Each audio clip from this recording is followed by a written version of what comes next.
Good day, everyone. Thank you for having me. My name is Mila Guedes. I am Brazilian and I live in the city of São Paulo, which is the largest city in South America. Brazil is a country of 211 million people. There are 15 million people with disabilities. Here, as throughout the world, people with disabilities, because of a history of marginalization, experience frequent and varied situations of personal, group, and social disadvantages. Brazilian legislations to protect the rights of people with disabilities is abundant and of good quality, inspired and based on the United Nations Conventions for the Rights of Persons with Disabilities, ratified by Brazil in 2008. The transformation of these legislations into effective public policies takes a long time and is absolutely insufficient for the needs of this population. In our society, violence alone is a hidden phenomenon. Imagine the combination of violence plus women with disabilities, who are often an invisible and marginalized group, as well as doubly discriminated by gender and disability. Most women with disabilities and or caregivers of family members with disabilities have little or no visibility and recognition by Brazilian society, especially in low-income families.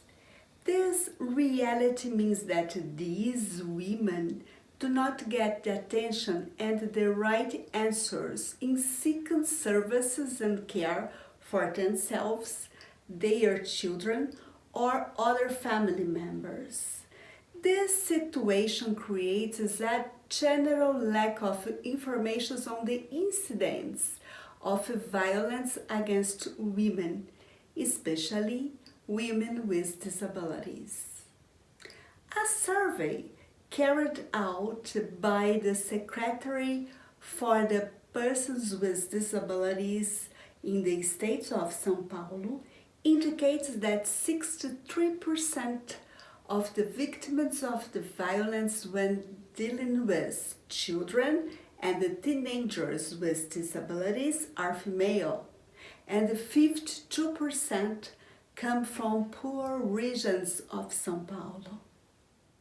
It is worth noting that it is in the basic healthcare system that grows, and women with disabilities are more likely to suffer violence and discrimination, because health workers are often not technically prepared and they are bigoted. A World Bank study states that they can face up to 10 times more aggression than women and girls without disabilities. The challenges are enormous. In the city of São Paulo, there are still schools that are not accessible. 54% of women with disabilities above the age of 15 are illiterate or have incomplete elementary education, while this figure drops to 37 when it comes to a woman. 39% of women with disabilities have a formal job, while this percentage rises to 47 for the female population in general. A survey has just been published in which of the 3,657 police reports reported by the women with disabilities in 2020, 24% are related to domestic violence. In 2006, the Maria da Penha law came into force, which is one of the most advanced in the world in relation to dealing with domestic and family violence against women. Maria da Penha is a woman who was disabled due to her husband's violence and inspired the law. The law provides for penalties increased by 3 times more if the crime is committed against a person with a disability.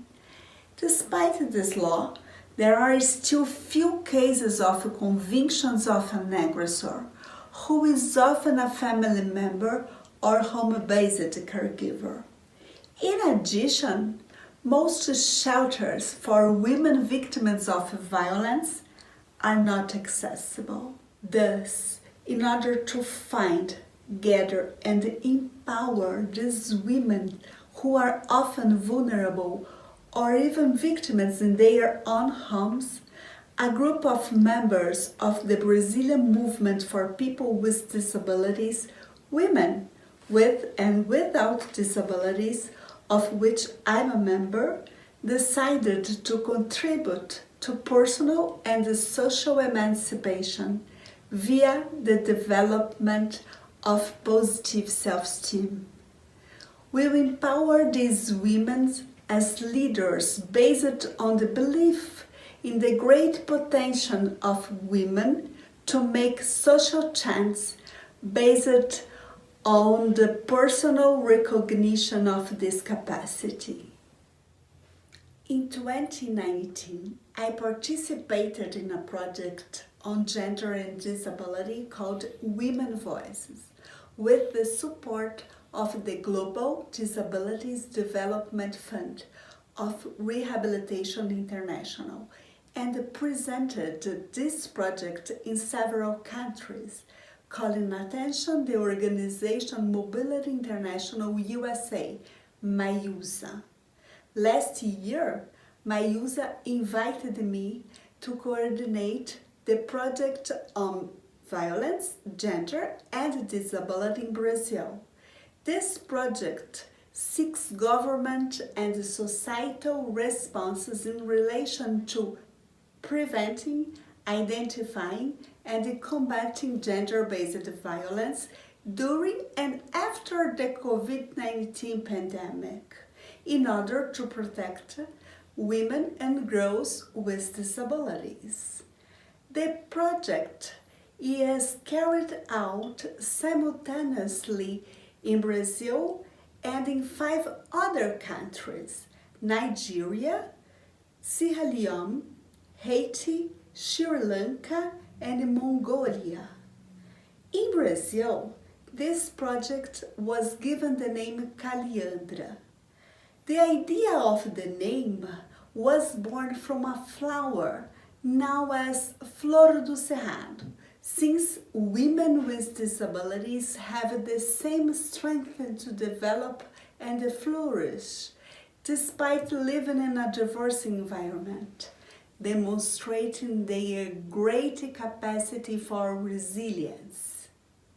One of the project's campaign videos.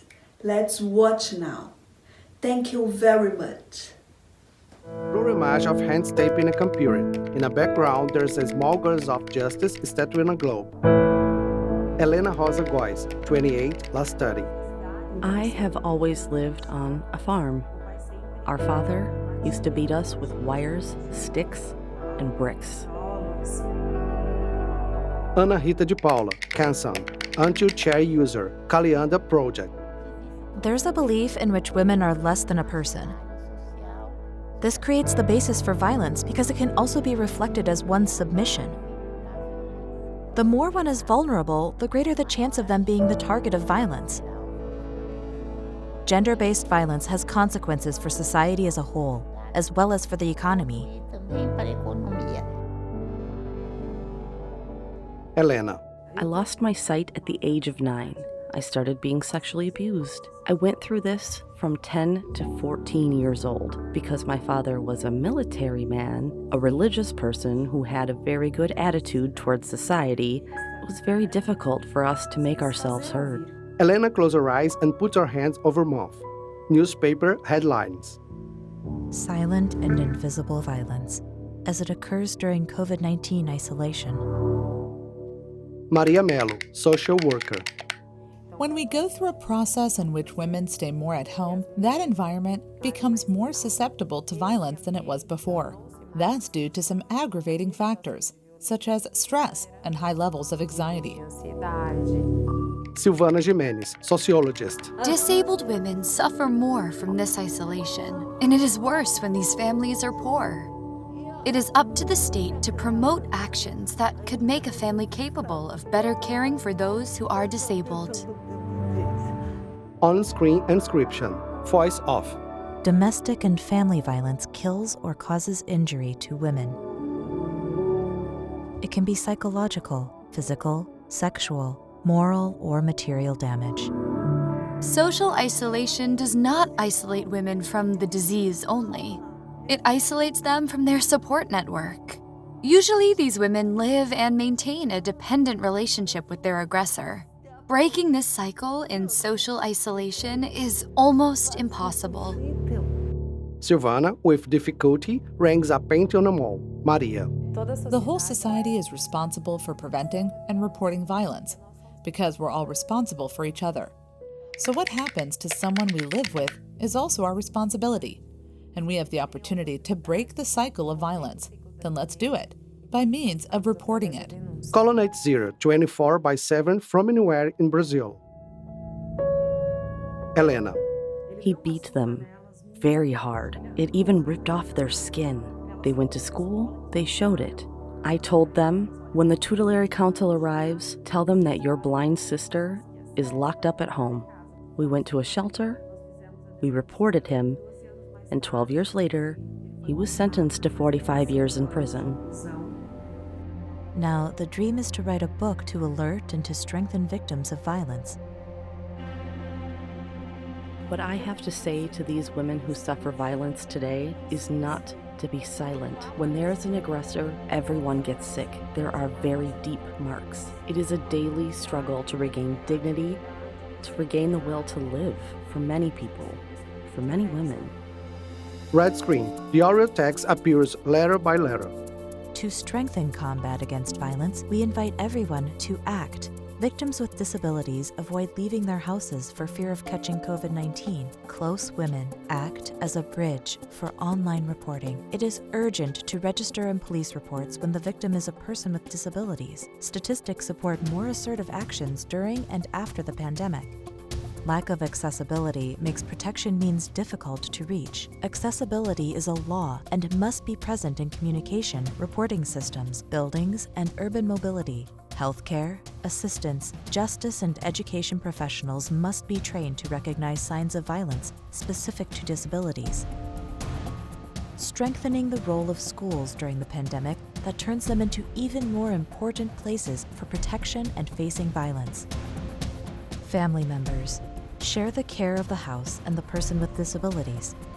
Overloaded women during the pandemic is a silent violence. Feminist groups, include women with disabilities in your agenda.